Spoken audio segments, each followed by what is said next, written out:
Bismillahirrahmanirrahim. Assalamualaikum warahmatullahi wabarakatuh. Memang waktu ini cepat sekali. Kata orang Arab, al-waktu kas-sayfi, fa illam taqta'hu qata'aka. Waktu itu seperti pedang. Kalau tidak engkau yang memotongnya, dia yang memotongmu. Kalau tidak kita yang memanfaatkannya, maka dialah yang akan merusak kita. Maka di saat-saat sibuk seperti ini, waktu berlalu tanpa terasa.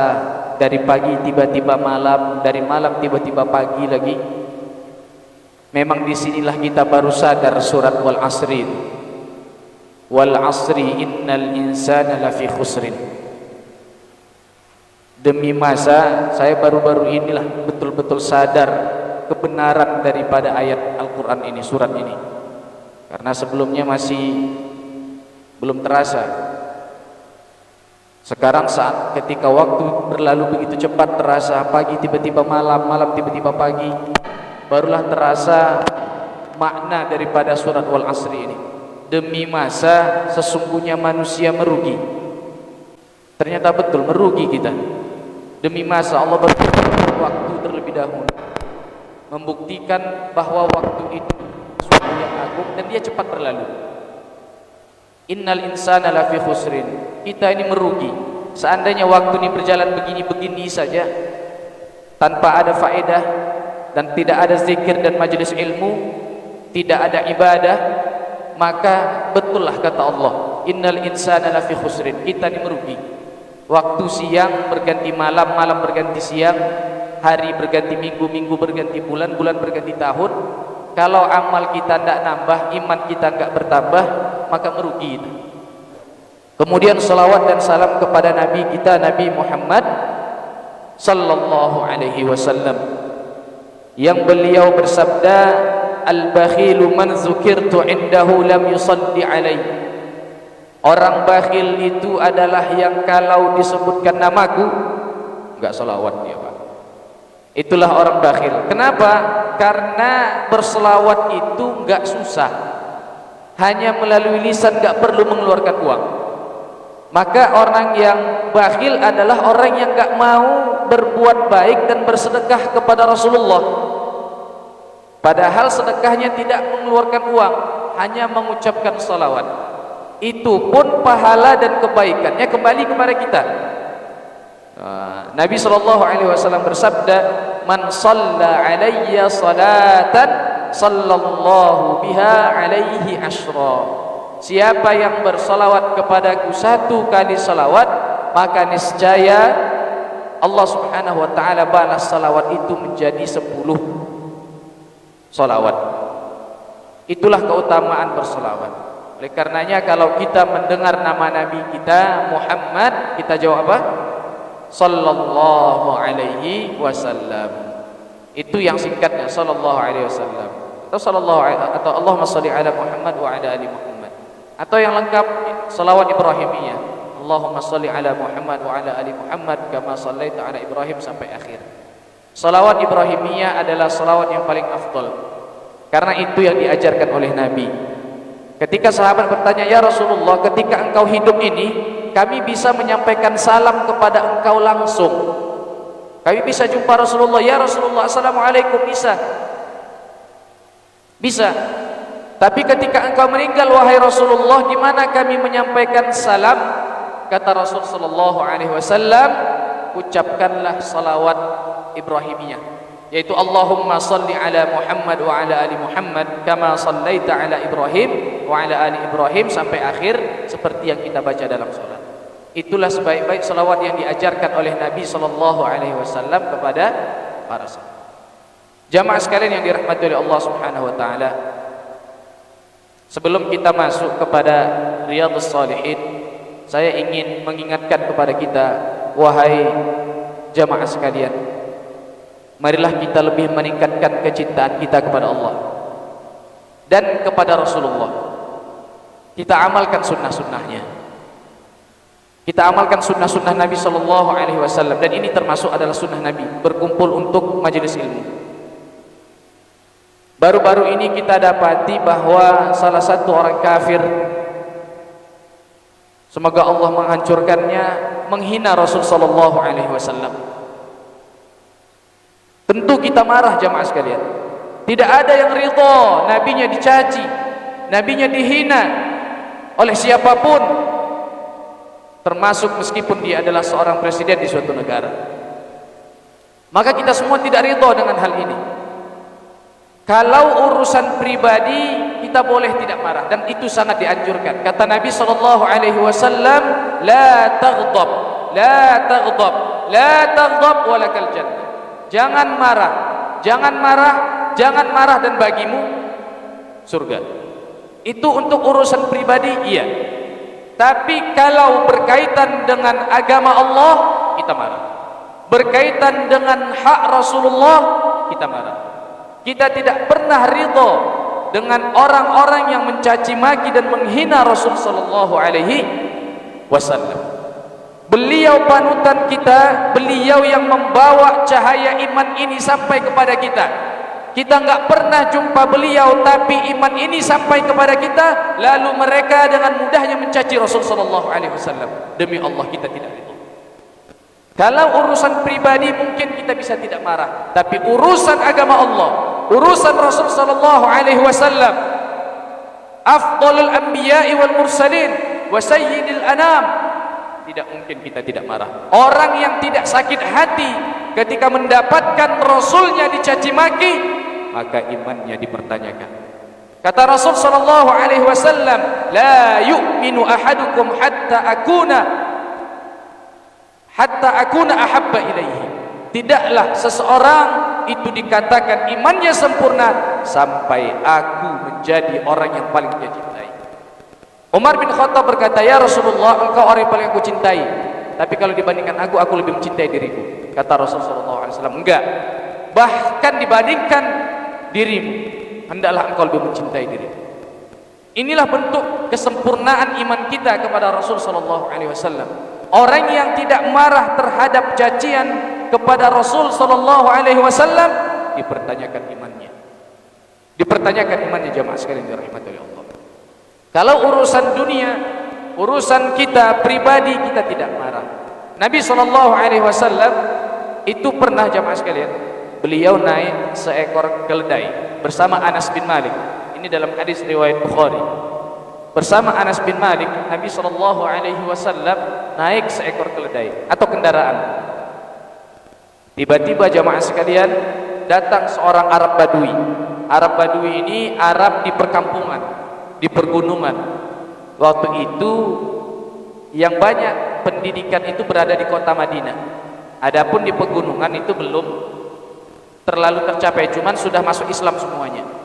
Sehingga orang Arab Badui ini kebanyakan mereka tidak beradab, termasuk kepada Rasulullah.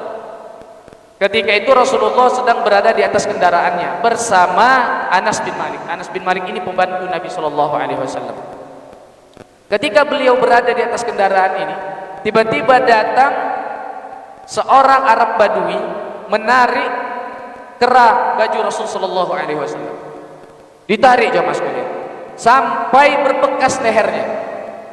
Allahu musta'an. Bayangkan ini Rasulullah ditarik oleh Arab Badui, lehernya sampai berbekas lehernya. Kemudian apa kata orang Arab Badui ini? Ini tak beradab. Pertamanya dia menarik baju Rasulullah. Yang kedua apa kata dia? Ya Muhammad. Coba, ya Muhammad kata dia. Enggak pakai Rasulullah. Wahai Muhammad. Coba kita bayangkan kita manggil bapak kita cuma nama saja. Ini Rasulullah. Ya Muhammad. Memang kurang adab betul memang. Apa kata dia?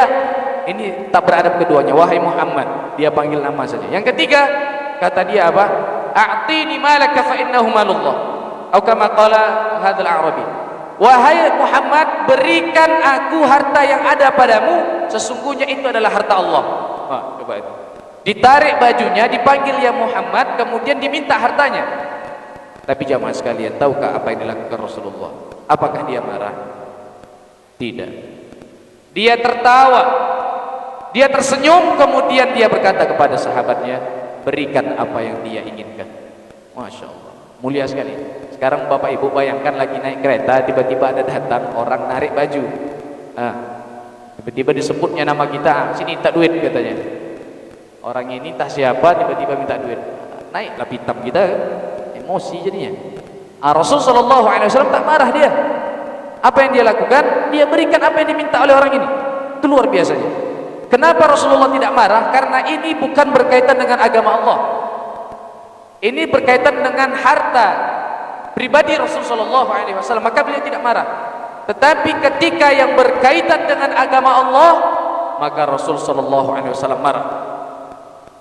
Maka Rasul sallallahu alaihi wasallam marah. Oleh karena kata Nabi sallallahu alaihi wasallam, sesungguhnya aku tidak marah untuk diriku, akan tetapi idza tuntahaku, akan tetapi kalau misalnya rusak hurmatun min hurmatillah, salah satu kehormatan daripada kehormatan Allah, yaitu agamanya, maka begitulah kita jamaah sekalian dirahmati oleh Allah. Sebagaimana kita ketahui bahwa Presiden Prancis menghina Rasul sallallahu alaihi wasallam, menghina dengan membuat gambar kartun yang menghina beliau, yang lalu diterbitkan. Dan ini di Arab jamaah sekalian, di mana-mana sudah memboikot produk Prancis. Di Arab, Uni Emirat Arab, di Kuwait, di Arab Saudi, itu memboikot produk Prancis supaya mereka terhenti secara ekonominya, supaya mereka rasakan itu. Dan itu dibolehkan, dan itu disyariatkan. Al-muqata'ah istilahnya, boikot itu muqata'ah. Itu dibolehkan untuk mentakdib orang kufar ini supaya mereka beradab kepada Rasul sallallahu alaihi wasallam. Baik jamaah sekalian dirahmati oleh Allah Subhanahu wa taala, itu sekilas sebagai bentuk kecintaan kita kepada Nabi sallallahu alaihi wasallam. Sesungguhnya kita tidak pernah ridha dengan apa yang dilakukan oleh orang-orang dalam menghina dan memojokkan Nabi kita. Kita sangat mencintai beliau jamaah sekalian. Kita merindukan syafaatnya. Kita bahkan mungkin seandainya berjumpa dengan beliau dalam keadaan tidur bahagia sekali. Maka kita tidak ridho jika ada yang merusak kehormatan Nabi sallallahu alaihi wasallam dengan menghinanya. Taib. Jamaah sekalian yang dirahmati oleh Allah Subhanahu wa taala, sebagaimana jadwal kita pada pagi hari ini, kita akan melanjutkan kajian kita pada kitab Riyadhus Shalihin. Pada minggu lalu kita sudah membahas tentang muqaddimah dan perkenalan kepada Al-Imam An-Nawawi rahimahullahu ta'ala. Sebelum kita masuk kepada hadis yang pertama, kita baca singkat saja muqaddimah yang disampaikan oleh Imam Nawawi. Dan ini bentuk amanah ilmiah jamaah sekalian. Kalau kita baca kitab, baca buku, janganlah kita langsung lompat kepada bab pertama. Bacalah dulu muqaddimahnya, apa yang dia inginkan dari buku itu, apa yang ingin dia sampaikan sebelum dia memulai pada bahasan. Kita baca dulu muqaddimahnya. Kadang kita kan kalau beli buku, kita tengok langsung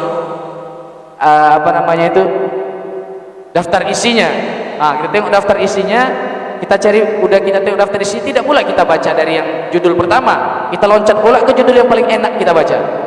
Tapi itu pun alhamdulillah juga lah, ada yang beli buku, tengok daftar isi, tutup tadi, simpan lemari, tahun depan belum juga dibaca. Itu masih lumayan juga lah, masih beli buku dia. Ada yang sama sekali tak beli buku. Jadi kita kalau membaca buku hendaklah kita baca dari muqaddimahnya. Dan ini kita insyaallah kita singkat saja.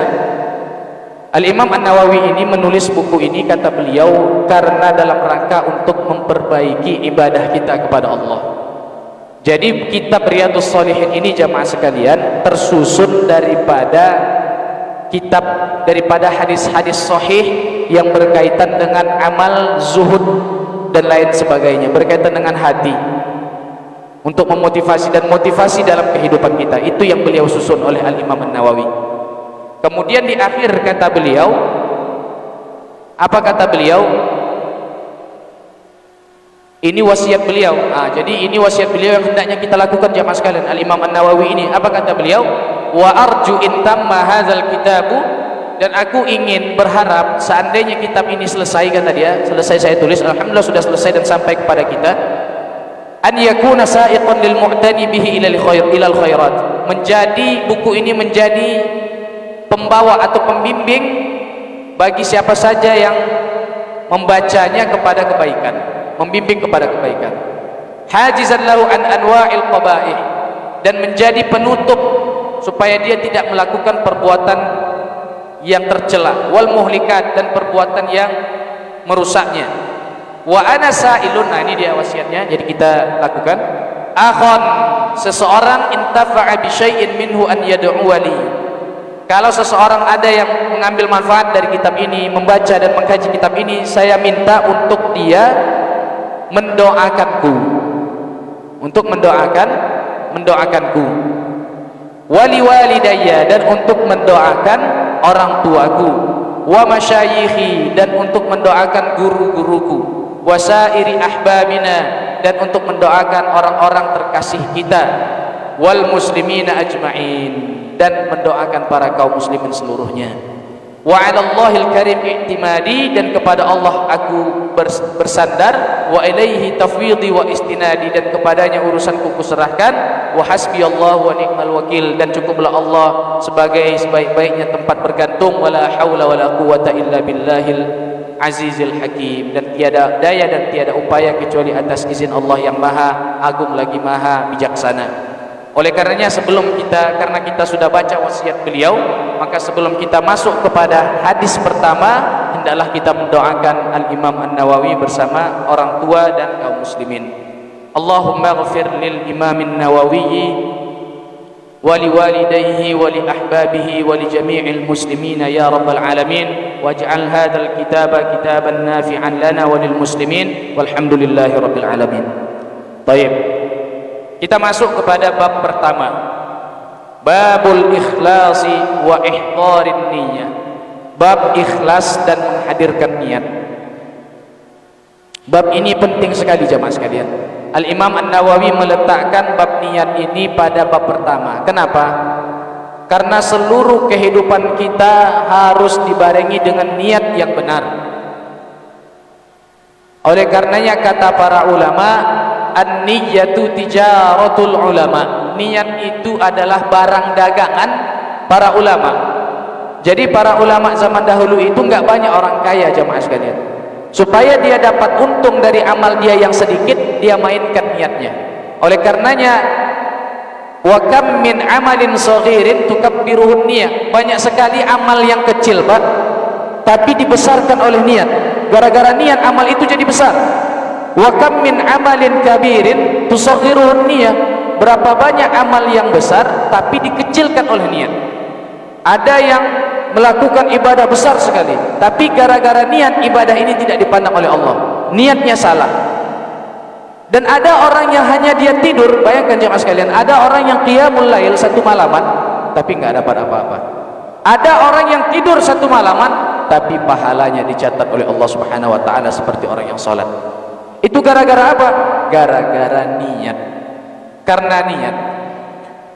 Orang makan, jamaah sekalian, orang makan mungkin lauknya sama, nasinya sama, kuahnya sama, tapi bisa jadi nilai yang dia dapat berbeda.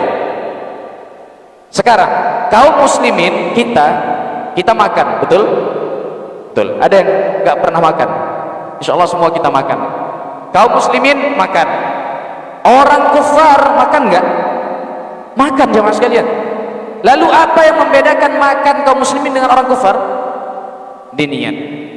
Orang kaum muslimin, kita sebagai muslim, kalau makan diniatkan untuk littaqwiyah, untuk menguatkan badan agar nanti bisa beribadah, maka makannya dicatat sebagai ibadah.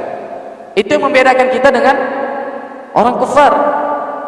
Kita mencari nafkah, memberi nafkah kepada keluarga. Orang kufar juga mencari nafkah, ngasih makan anak bini.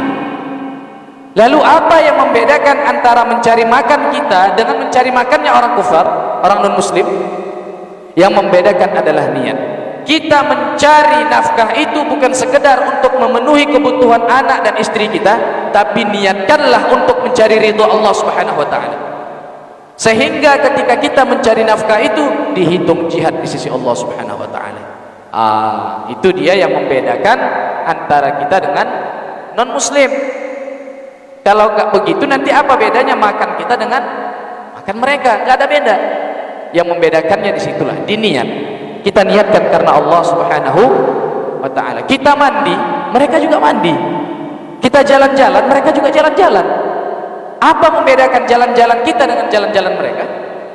Kita, niat kita itu jalan-jalan untuk mencari ibrah daripada ciptaan Allah dan untuk menenangkan hati, merefresh pikiran agar ketika kita beribadah terasa lebih nyaman. Nah, di sini jalan-jalan kita dicatat sebagai amal ibadah. Kita belanja, kita beli bunga. Saya lihat zaman sekarang ini di rumah-rumah di mana-mana lagi musim betul bunga ini. Yang dulunya keladi di ladang saya itu enggak, di ladang kami di kampung itu enggak ada harganya. Iya, di mana-mana ditebas sama ayah saya nih. Habis, begitu sampai di sini ratusan ribu harganya. Subhanallah. Memang ada masanya jamaah sekalian di mana kita itu naik, kadang kita turun gitu. Enggak selamanya kita di bawah. Itu keladi dulu diracun bahkan mati. Nah, sekarang udah naik dia. Wah, di mana bahkan sekarang ditaruh di dalam pot bunga, diletakkan depan rumah bisa kecurian. Allahul musta'an. Luar biasa zaman sekarang. Jadi jamaah sekalian yang dirahmati oleh Allah Subhanahu wa taala, tadi sampai mana kita? Kok bisa itu pula? Masalah niat. Kita beli bunga. Non muslim juga beli bunga. Apa yang membedakan antara kita dengan mereka jadinya? Cuman untuk senang-senang saja, maka nilai pahalanya enggak ada. Maka niatkanlah ketika kita beli bunga ibu-ibu, beli bunga taruh depan rumah, niatkan ketika saya menanam bunga ini, mata saya segar, maka saya ibadah lebih nyaman. Begitu. Jamaah sekalian dirahmati Allah. Dan niatkan satu lagi, dalam sebuah hadis yang sahih Nabi SAW bersabda, fi kulli zi kabidin ratbin sadaqah. Ini perhatikan nih. Jadi jangan anggap remeh bapak-bapak, ibu-ibu yang beli bunga nih. Pahalanya besar nih. Apa kata Nabi SAW? Fi kulli zi kabidin ratbin sadaqah. Pada setiap benda yang bernyawa ada sedekah. Setiap ibu-ibu menyiramkan air kepada bunga, kalau diniatkan untuk beribadah kepada Allah, jadi sedekah. Kita ngasih makan kucing, kita niatkan karena Allah, jadi sedekah. Habis ini ibu-ibu ngadu sama suaminya, ya beli bunga lagi ya biar tambah sedekah kita. Siap-siaplah bapak-bapak ini nanti pulang dari pengajian nyiapkan uang beli bunga bu ya. Ya, fi kulli kabidin sadaqah, fi kulli kabidin ratbin sadaqah. Pada setiap yang bernyawa, kabid itu artinya hati, ratbin itu basah, yang dimaksud di sini adalah yang bernyawa, sedekah, ada sedekahnya. Kita nyiram bunga niatkan karena Allah Subhanahu wa taala, maka jadi sedekah. Jangan anggap remeh. Ibu-ibu kalau nyuci beras misalnya, kemudian airnya ditumpahkan, niatkan agar air ini mengalir kepada tumbuhan dan menjadi minuman untuk mereka. Jadi sedekah. Ketika kita ngasih makan kucing, niatkan agar kita bersedekah. Jadi sedekah.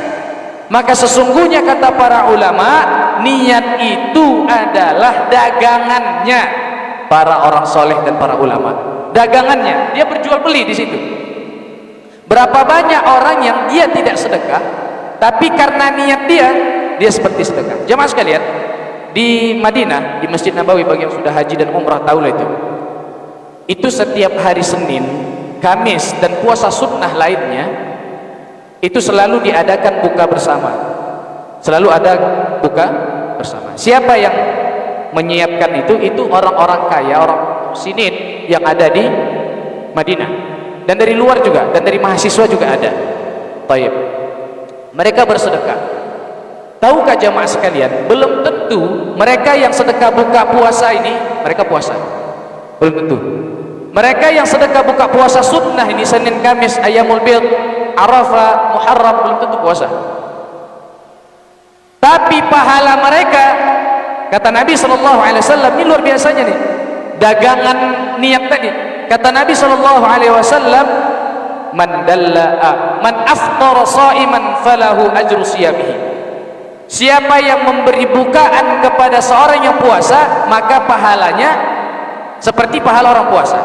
Dia tidak puasa, Bapak Ibu, pintar dia nih. Dia nggak puasa, tapi dia ngasih makan buka orang sampai ratusan orang. Wah, ratusan pahala dapat dia.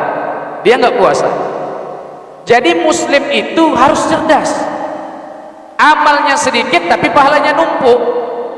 Makanya kata Nabi SAW, al-kayyisu man dana nafsahu wa a'adda lima ba'dal maut. Orang yang cerdas itu yang dia menghisap dirinya, dihitung. Oh, ini amal saya, kalau saya minum 1 gelas ini berapa dapat pahala. Itu orang cerdas itu. Ini kalau dia makan 1 suap berapa dapat pahala nih. Itu kata Nabi orang cerdas, menghitung amal dia, dihisapnya diri dia. Ini kalau saya sedekah sekian berapa nih pahalanya. Ini kalau saya pergi ke sini apa yang saya dapat. Kalau saya pergi ke sini dosa apa yang akan saya peroleh. Itu yang dihitung. Dan ini semua tidak terlepas daripada niat. Niat yang soleh akan mendatangkan amal yang soleh. Dan niat yang buruk meskipun amalnya soleh akan sia-sia. Oleh karenanya dalam hadis yang sahih, Nabi SAW mengatakan ada 3 golongan yang pertama kali masuk neraka. Yang pertama, orang yang berjihad di jalan Allah. Berjihad pahalanya besar. Kalau meninggal nggak perlu dimandikan, dikuburkan dengan darah. Kenapa? Karena dia dibangkitkan pada hari kiamat seperti pahlawan dalam keadaan berdarah. Luar biasa itu. Jihad. Tapi dia masuk neraka. Loh, kok bisa? Yang kedua, orang sedekah, dia juga masuk neraka. Bisa. Yang ketiga, ustad. Ini bahaya juga saya duduk di sini. Saya pulang. Bismillah. Yang ketiga, ustad yang belajar ilmu agama, belajar Al-Quran, tapi dia masuk neraka. Loh, kenapa? Yang pertama, dia berjihad karena agar dikatakan dia sebagai pahlawan, supaya ditulis nama dia di buku sejarah. Itu niat dia. Saya ini niat supaya anak-anak saya nanti tahu kalau saya ini berjihad. Tapi hanya itu niat dia, bukan karena Allah. Tapi kalau dia niat karena Allah, insya Allah itu semua mengikut. Lihat Abu Bakar, Umar, Utsman, semuanya berjihad karena Allah. Tidak ada karena yang lain. Tapi sampai sekarang namanya kita kenal. Masuk neraka orang yang berjihad jalan Allah karena niatnya agar dikatakan bahwa dia pahlawan, pemberani. Yang kedua, orang yang sedekah masuk neraka. Kenapa? Karena agar dikatakan dia adalah orang yang dermawan. Kata Allah, faqad qil, dan sesungguhnya itu sudah dikatakan ketika engkau hidup di dunia. Maka dia dicampakkan ke dalam neraka, ditarik di atas wajahnya, campak ke dalam neraka. Yang ketiga adalah orang yang ustadz nih, yang mengajarkan ilmu agama, belajar agama, mengajarkan ilmu agama, belajar Al-Quran dan membaca Al-Quran. Masuk neraka. Kenapa?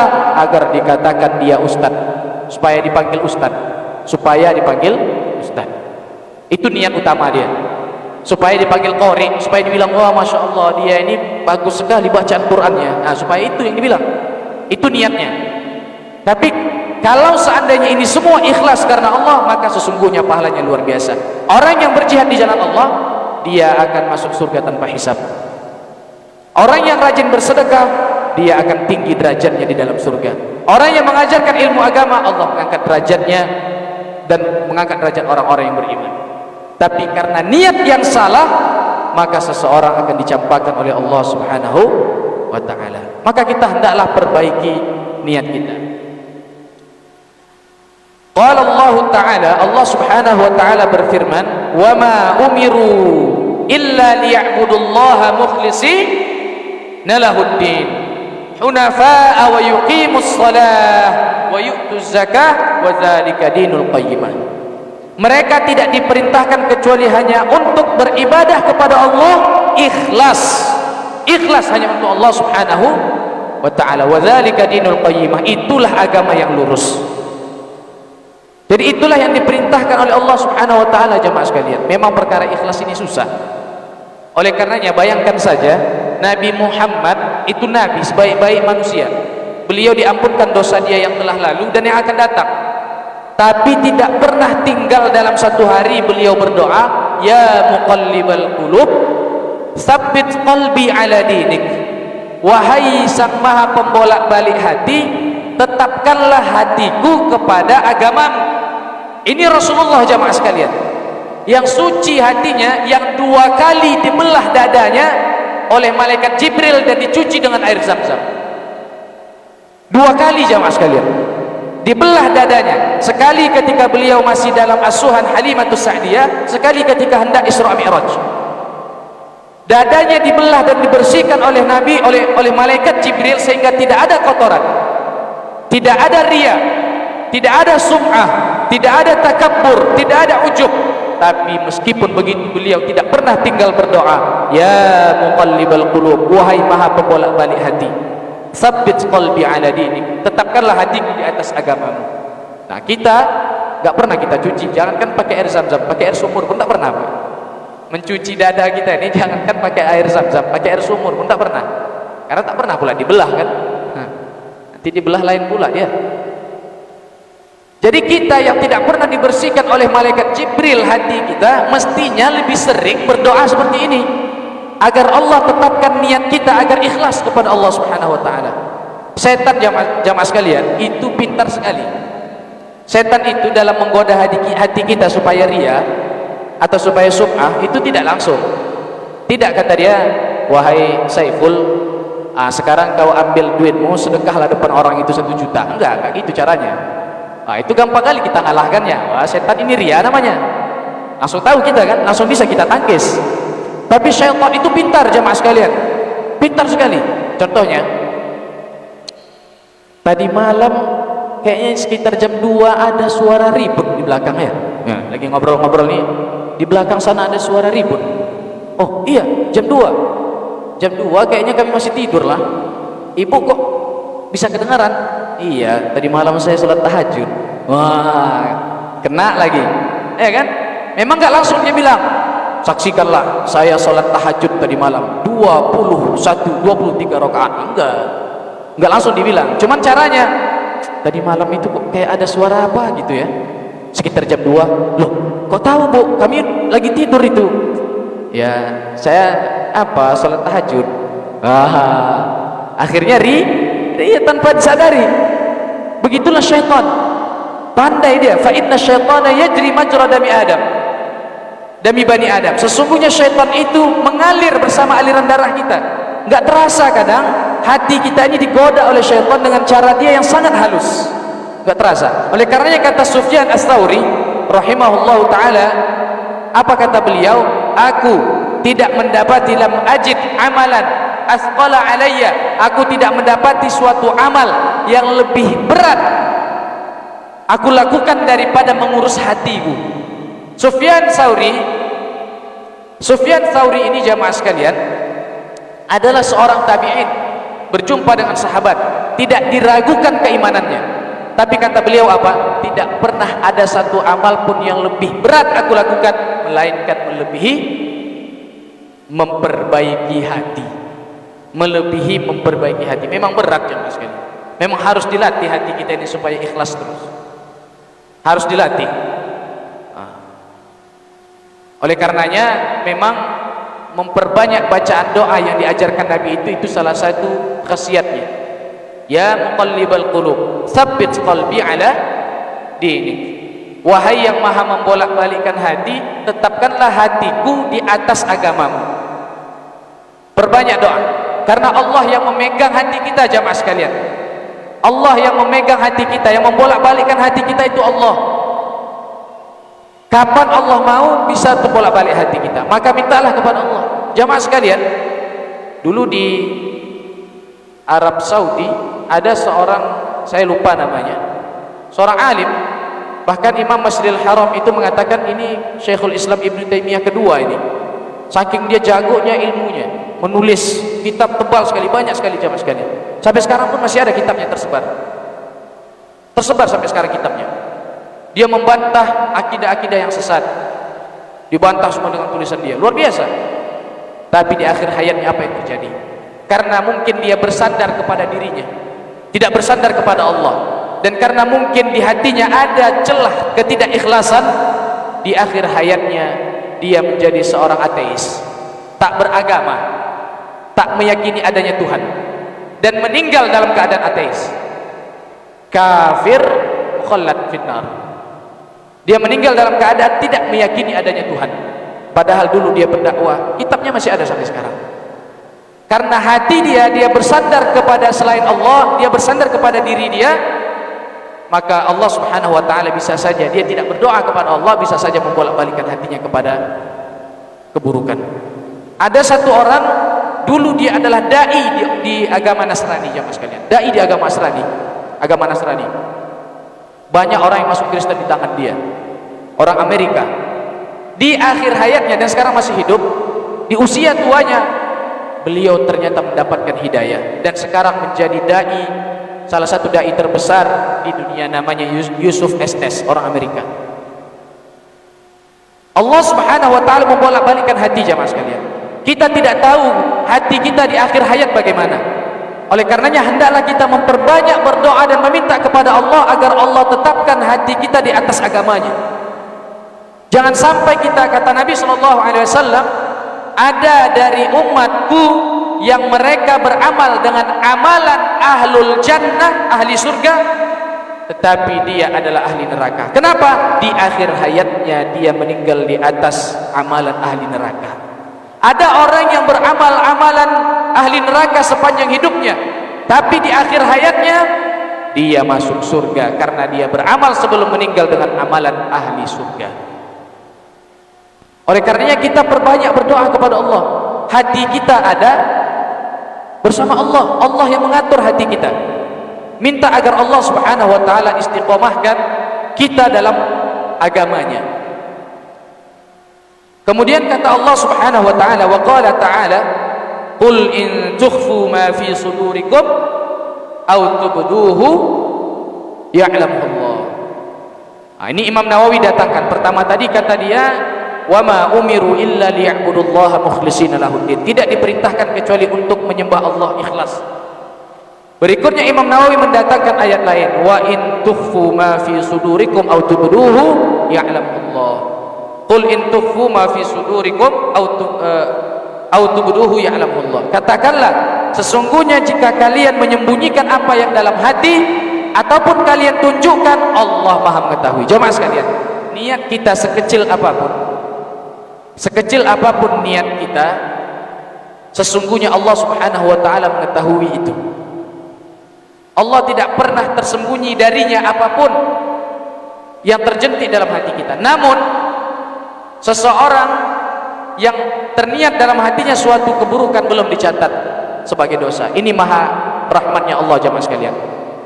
Kalau kita berniat untuk melakukan suatu amal kebaikan, lalu amal ini tak bisa kita lakukan karena ada halangan, maka pahalanya dicatat sempurna. Dicatat satu. Kita niat misalnya mau sholat duha, rupanya tiba-tiba anak kita nangis, nggak sempat sholat duha, habis waktu duha, azan zuhur.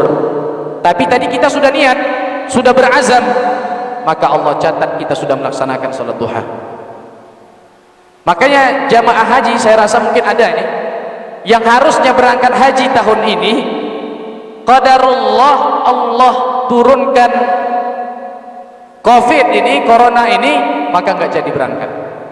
Tapi jamaah sekalian ketahuilah, kalau kita sudah berazam, kita sudah bayar, kita sudah berniat, kita sudah bertekad, sungguh catatan amal ibadah kita sudah dicatat oleh Allah Subhanahu wa taala. Oleh karena Syekh Sulaiman Ar-Ruhaili, pengajar di Masjid Nabawi, berkata, dan saya yakin bahwa seluruh jamaah yang sudah berniat haji, sudah membayar dan tinggal berangkat, lalu tertunda karena adanya virus ini, maka Allah telah catatkan baginya pahala haji meskipun dia belum berangkat. Itu agungnya agama kita. Orang yang sudah berniat melakukan amal kebaikan lalu terhalang untuk melakukannya, maka Allah catat satu. Kalau dia lakukan, Allah catat 10. Tapi kalau dosa, jamaah sekalian, ini rahmatnya Allah nih. Kalau dosa, kita berniat melakukan dosa, belum dicatat. Sudah? Ketika kita hendak melakukannya, lalu kita berhenti karena takut kepada Allah, tidak jadi dosa, bahkan dicatat pahala. Luar biasa nih. Tadi amal ibadah, kalau kita berniat, dicatat satu. Kita lakukan, dicatat 10 enggak dilakukan enggak berdosa kalau itu bukan amal wajib. Salat duha misalnya enggak dilakukan enggak berdosa, dilakukan diniatkan dapat 1, dilakukan pahalanya 10. Tapi kalau keburukan dosa yang ingin kita lakukan, nanti saya curilah tanaman bunga rumah bu ini gitu kan, udah niat, belum dicatat Allah dosa.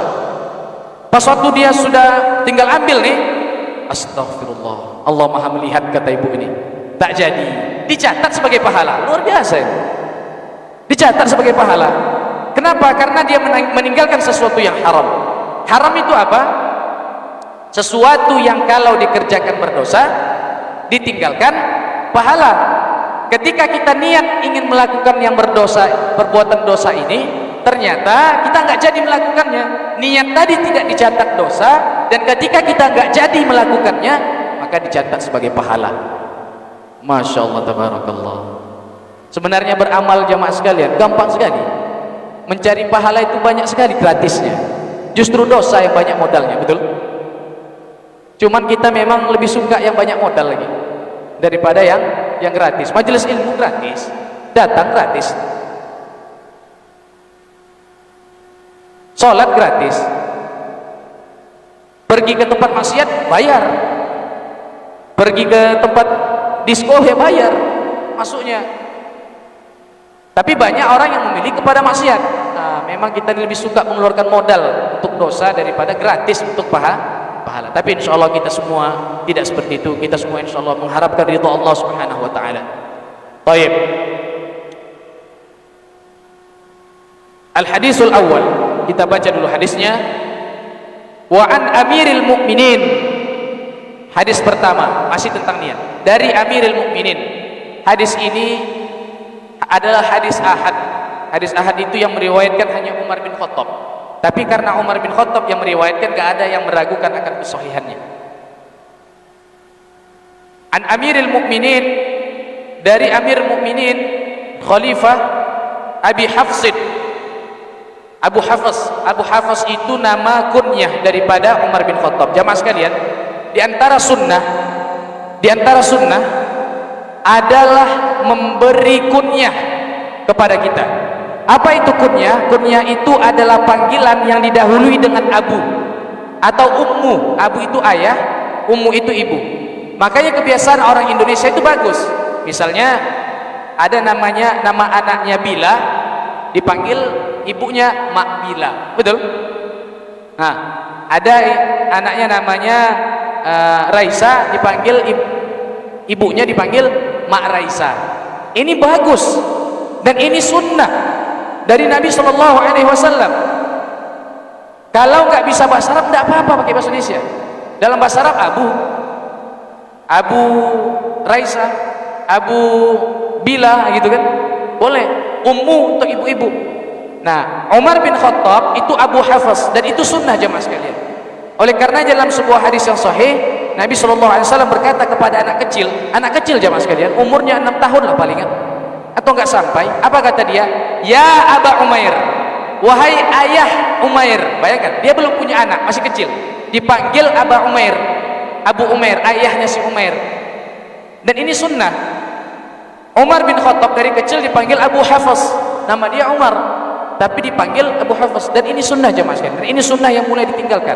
Jadi anak kita dari kecil pun boleh dipanggil Abu. Misalnya anak kita ada laki-laki namanya Royhan lah misalnya, umurnya 6 tahun, sudah boleh misalnya kita panggil dia siapa? Abu Muhammad atau Abu Zakaria misalnya.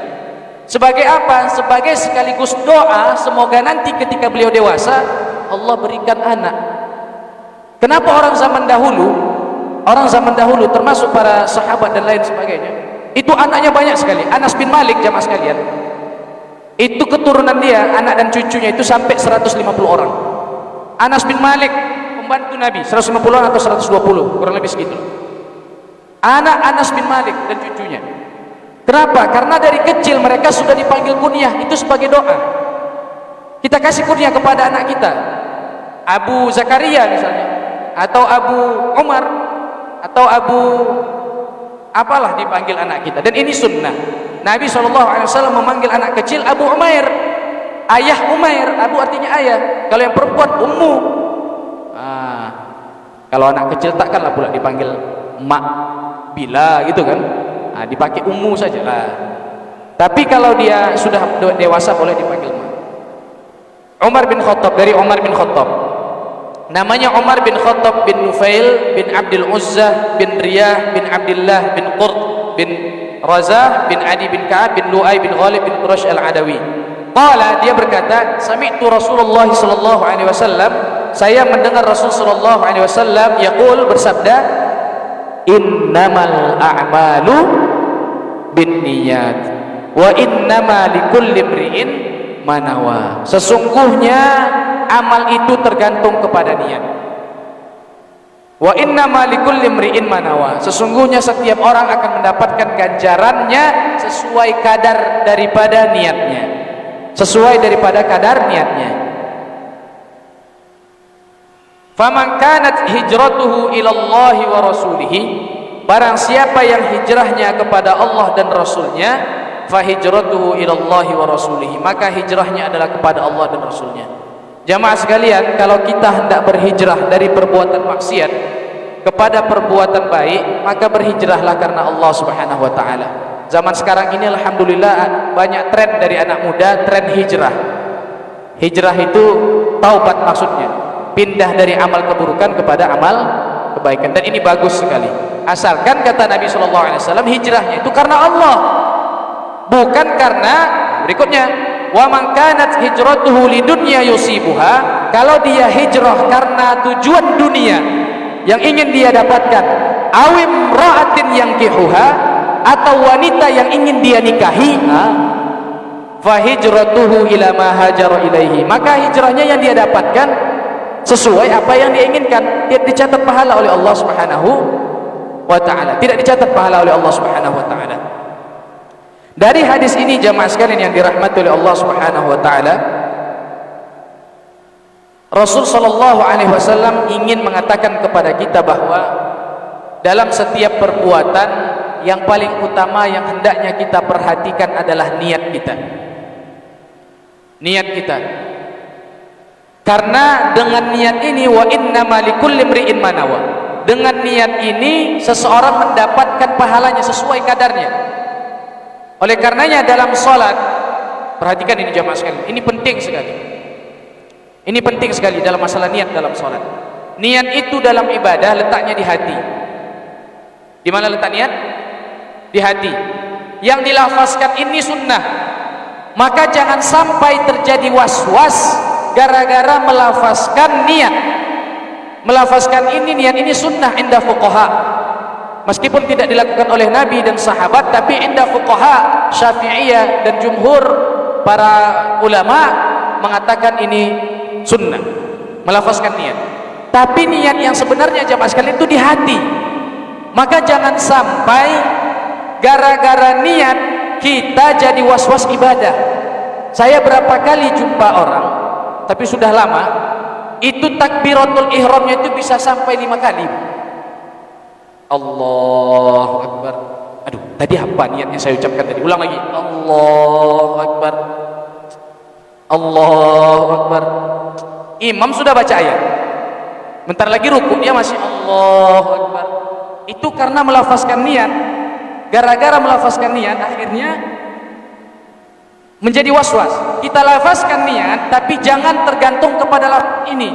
Walaupun seandainya ibu-ibu berniat usolli fardhu zuhri, ternyata sholat asar, yang ibu-ibu kerjakan sholat asar, tapi niatnya di mulut sholat zuhur, tapi dalam hati apa? Asar. Maka itu sudah sah. Itu sudah sah, maka tidak perlu lagi diulang niatnya. Yang penting itu dalam hati. Ibu-ibu sudah tahu ini waktu asar. Ini waktu asar, saya masuk waktu sholat asar, sudah tahu sebelum lagi wudhu pun sudah tahu ini sholat asar. Maka ketika sholat pun, hendak sholat masih ingat, masih sadar ini sholat asar. Ketika angkat takbiratul ihram pun masih ingat ini sholat asar. Cuman tadi ketika melafazkannya, lafaz sholat zuhur. Maka yang ditengok itu hatinya, jangan dibatalkan sholatnya. Kalau ibu ulang sekali lagi berdosa, Kenapa? Karena ibu bapak sudah masuk ke dalam rukun sholat. Kalau kita sudah masuk ke dalam rukun sholat wajib, tidak boleh dibatalkan.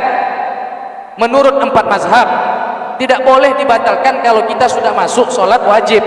Sholat zuhur, Allahu Akbar, udah niat dalam hati sholat zuhur, udah takbiratul ihram, sudah masuk dalam rangkaian sholat, rupanya teringat tadi yang dilafazkan asar, hati zuhur, lafaz asar, maka yang benar itu yang zuhur, tidak perlu batalkan lagi.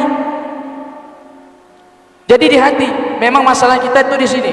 Makanya bahkan ada sebagian ulama mengatakan melafazkan niat itu enggak disunnahkan, bahkan ada yang mengatakan bid'ah. Karena dalam segi ini, namun kita katakan tidak sampai bid'ah. Dia sunnah, tapi jangan sampai mengganggu was-was kita dalam hati. Dan satu lagi, jangan sampai gara-gara lafaz niat kita enggak melaksanakan sholat duha, atau kita enggak melaksanakan sholat tahajud, atau kita enggak melaksanakan sholat sunnah lain. Kenapa bu enggak sholat tahajud? Enggak tahu saya niatnya Ustaz. Padahal yang penting dalam hati, walaupun enggak dia lafazkan, dalam hati dia niat sholat tahajud, sudah cukup. Pergi safar misalnya, pulang kampung, kemanalah, ke Riau misalnya, perjalanan naik mobil, maka di sini dijamak saja sholatnya. Kenapa enggak dijamak bu? Enggak tahu Ustaz gimana lafaz niatnya. Padahal kalau dia dalam hati ingin jamak takdim misalnya, mengerjakan asar di zuhur, dalam hati itu sudah cukup, enggak perlu dilafazkan. Gara-gara lafaz niat ini kita kadang terhambat untuk melakukan amal ibadah. Kenapa enggak puasa ayyamul bid bu?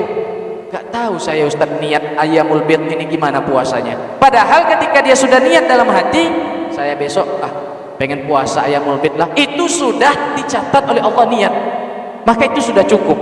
Jadi jangan sampai dengan lafaz niat kita menjadi terhambat dalam masalah ibadah. Jangan sampai, dan itu sangat mengganggu jadinya, karena akan ada was-was.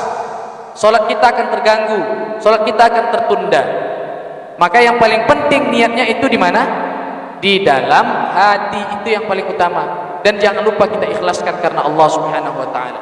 Kemudian ketika kita salat jamaah sekalian, ini niat ini akan berpengaruh kepada sah atau tidaknya salat. Perhatikan, kalau kita niat sholat dari awal kita ria, kan kita terasa itu, dari awal kita ria supaya dilihat orang dari awal, maka di sini batal sholatnya dari awal. Kenapa? Karena dari muqaddimahnya dia sudah tidak sah, di sini batal sholatnya kalau dari awal dia ria. Kalau dia ria di pertengahan, di awal ketika takbiratul ihram dia ikhlas karena Allah, Allahu Akbar. Anak muda misalnya yang lajang-lajang, Allahu Akbar sholat, tiba-tiba ada kedengaran suara ketawa di belakang, suara cewek. Wah, di situ dia panjangkan ayatnya, yang biasanya cuma 2 menit dia sholat jadi 12 menit. Bismillahirrahmanirrahim. Wah, panjang. Yasin wal Qur'anil. Panjang sekali nanti dia bacanya, karena supaya terdengar oleh adinda di belakang, kata dia. Ini di tengah dia rianya masuk. Dari awal dia karena Allah, tiba-tiba ketika dia sholat datang orang lain dia jadi ria. Maka di sini dia harus segera ubah niatnya. Kalau dia berhasil ubah niatnya sebelum salam, dia berhasil melawan rianya itu, dia kembalikan karena Allah sebelum salam, maka sholatnya sah. Maka sholatnya sah. Tapi kalau dia pertahankan rianya ini sampai salam, tidak sah sholatnya. Ini pendapat yang rajih, yang kuat di kalangan para ulama. Tidak sah sholatnya kalau seandainya di tengah-tengah dia ria, lalu sampai salam dia masih ria, tidak sah sholatnya. Tapi kalau di tengah-tengah dia ria, kemudian dia lawan, dia kembalikan karena Allah Subhanahu wa taala sebelum salam, maka sholatnya dihitung sah. Nah, ini penting sekali supaya kita tahu kadar ibadah kita. Namun kalau bisa janganlah sampai hati ini terjangkit kepada penyakit ini, na'udzubillah min dzalik. Oleh karenanya kata Nabi sallallahu alaihi wasallam, akhwafu ma akhafu ala ummati asyirkul asghar. Sesungguhnya hal yang paling aku takutkan kepada terjadi kepada umatku adalah syirik kecil. Apa itu syirik kecil? Ar-riya. Kata Nabi sallallahu alaihi wasallam, yaqumur rajulu fayuhsinu salatahu. Seseorang yang salat berdiri kemudian dia memperindah salatnya karena dilihat orang lain. Itulah contoh riya yang disebutkan oleh Nabi sallallahu alaihi wasallam. Demikian, mudah-mudahan apa yang kita sampaikan pada pagi hari ini dapat bermanfaat untuk kita semua. Ini masih hadis pertama dan belum selesai pembahasannya.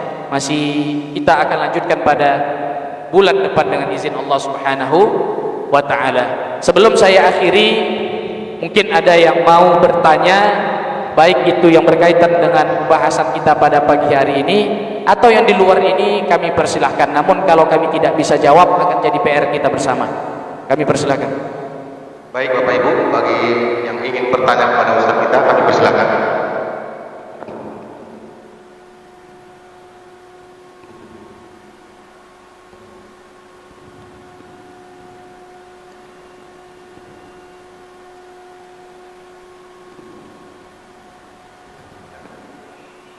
Ya.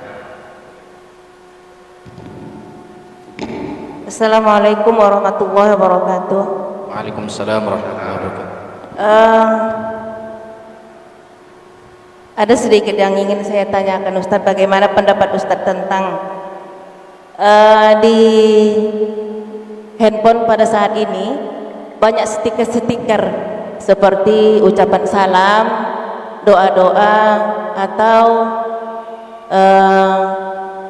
seperti stiker membangunkan teman tengah malam untuk sholat tahajud atau salam subuh seperti itu.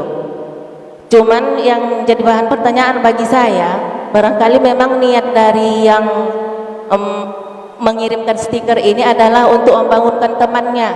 Akan tetapi kalau stiker yang kita kirimkan itu kan tidak berupa suara atau seperti memiss call begitu, tak ada suaranya. Kalau dia tengah malam berarti kan yang bisa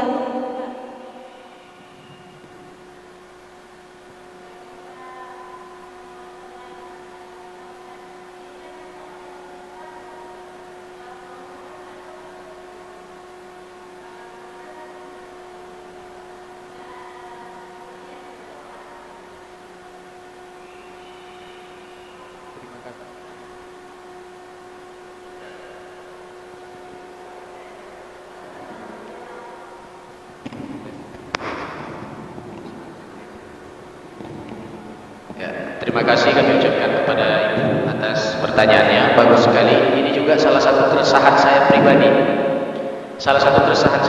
Sampai saya ada menulis buku, judulnya ada satu judul. Nah, untuk sesi ini saya buat judul bahasannya namanya bakar semayan. Kita sudah menyemai banyak ibadah kemudian kita bakar. Maksudnya gara-gara riya. Salah satunya ini fenomenanya yaitu banyak di antara kita kadang mengirim stiker, ayo sholat tahajud ya, jam 2 atau subuh, sebelum subuh, ayo bangun sholat subuh. Padahal dikirim stiker WhatsApp, WA, atau aplikasi lain lah. Atau pada zaman dahulu sebelum ada WhatsApp ini segala macamnya, dulu masih saya ingat pakai SMS, ayo sholat tahajud. Padahal orang rata-rata malam itu HP-nya silent kah, atau rata-rata lagi dicas kah, atau dalam kondisi pesawat tidak bisa menerima pesan, lalu dikirim. Hal ini, fenomena ini jamaah sekalian, kita ini, hati kita ini lemah sekali. Seorang, kalau tidak salah Imam Ahmad bin Hanbal itu pernah beliau menangis. Ketika beliau menangis, langsung beliau berdiri, beliau berkata, bukan Imam Ahmad, lupa saya siapa namanya. Kemudian dia berdiri lalu pergi. Sebelum pergi dia berkata, ma asyaddaha zukam. Alangkah beratnya flu ini. Padahal beliau menangis itu karena ada membaca sebuah ayat. Dia takut orang tahu bahwa dia menangis ini karena ayat. Tangisan karena ayat itu ibadah, jemaah sekalian. Dicatat oleh Allah pahalanya. Menangis dan membaca ayat Al-Quran, maka dia pergi. Dia takut orang mengetahui ini, dia takut riya. Itu Imam Ahmad bin Hanbal bersembunyi. Ali bin Al-Husain bin Zainal Abidin, Ali Zainal Abidin itu tiap malam membagikan roti ke rumah orang miskin. Setiap malam, dan tidak ada yang tahu. Kapan tahunya? Ketika beliau meninggal, pembagian roti berhenti dan di belakang pundaknya ada terbentuk seperti bentuk goni hitam. Karena tiap malam memikul roti tadi. Itu Ali Zainal Abidin, cicit Nabi, yang amal ibadahnya luar biasa, ikhlasnya luar biasa, yang takut sekali dengan riya. Lalu kita Ali Zainal Abidin bukan, mungkin nama salah, mungkin adalah namanya Ali Zainal Abidin. Tapi apakah kita sama seperti beliau? Bukan. Mengirim stiker di pagi hari misalnya jam 2 itu gak kedengaran ibu. Kalau memang mau bangunkan telepon. Kalau ngirim stiker, oke, anggaplah di awal niatnya bagus. Cuman lama-lama ketika dibaca, Masya Allah, baru nanti apalagi ada yang komen, Masya Allah salat tahajud ya tadi malam, sudahlah, naiklah hati itu. Kalau udah naik hati sudah, memang jamaah sekalian, fenomena zaman sekarang, media sosial, HP ini merusak banyak hal termasuk ibadah. Termasuk, mohon maaf ini, ibadah umrah dan haji. Jamaah haji, saya jadi pembimbing berapa kali jamaah haji, sibuk selfie sana sini, di rombongan selfie, lupa berdoa. Ada yang seperti itu. Ketika dekat Hajar Aswad juga selfie, nanti di post. Coba kita ini sibuk mencatat amal di status di media sosial, sampai-sampai nggak ada lagi kita sisakan untuk malaikat rotib atid mencatatnya. Habis semua kita catat di dalam HP kita ini. Kita foto lah, kita kirim sana sini. Subhanallahil azim. Amal ibadah seperti umrah itu pahalanya besar. Haji, kata Nabi sallallahu alaihi wasallam, "Man hajja wa lam yarfus wa lam yafsuq, raja'a ka yaumin waladathu ummuhu." Siapa yang haji, tidak melakukan rafas, tidak melakukan perbuatan maksiat, maka dia kembali seperti baru dilahirkan. Coba bayangkan pahala yang besar.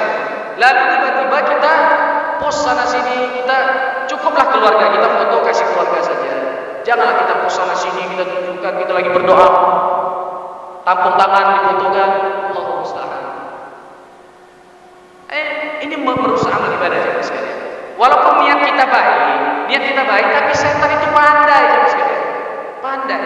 Jujur, ketika kita mengirim foto seperti ini, pasti ketika ada tanggapan, Masya Allah lagi umroh ya, iya, kan? Pasti ada dalam hati itu senang karena dipuji. Itulah penyakit hati jemaah sekalian. Itulah penyakit hati. Jangan sampai gara-gara sedikit, gara-gara handphone ini amal kita rusak. Misalnya kita bangunkan tadi, buat stiker gitu kan, bangun salat tahajud yuk. Padahal itu tulisan nggak bisa ngomong. Kalau nanti ada aplikasi tulisan bisa jerit, buat dikirim tulisan, ayo salat tahajud, begitu dikirim masuk ke HP kawan, ayo salat tahajud, katanya. Keluar di HP itu, keluar orang, itu buat. Tapi kalau masih stiker jamaah sekalian, walaupun niat awal kita baik, masih gambar-gambar, kita kirim, nanti setan merusak niat kita. Kita tidak tahu gimana setan cara merusak niat ini, itu bahaya sekali.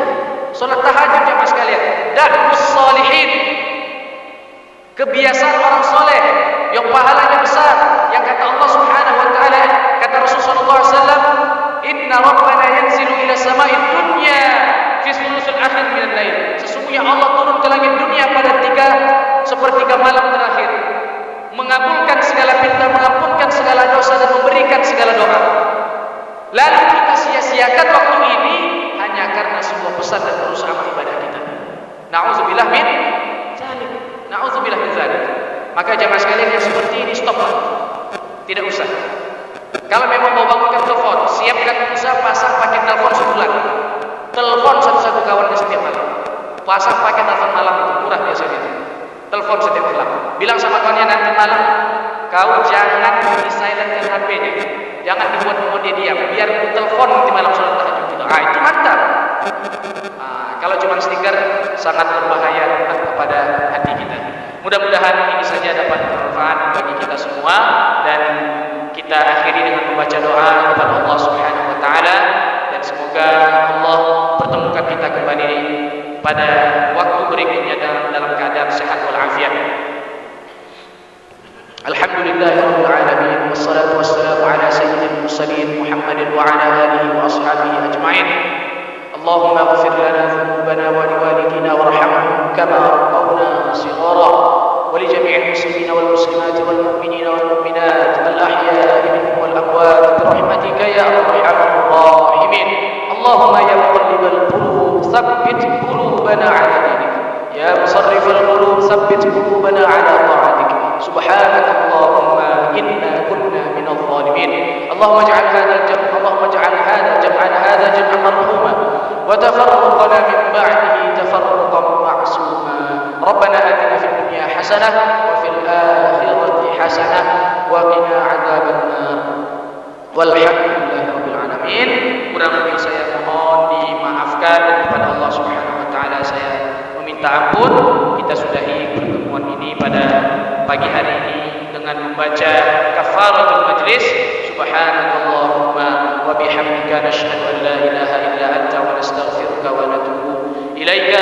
Wassalamu alaikum warahmatullahi wabarakatuh. Waalaikumsalam warahmatullahi wabarakatuh. Alhamdulillah, kajian kita pada pagi hari ini telah selesai kita laksanakan. Semoga ilmu-ilmu yang telah disampaikan oleh ustaz kita dapat kita amalkan di kehidupan kita sehari-hari. Amin.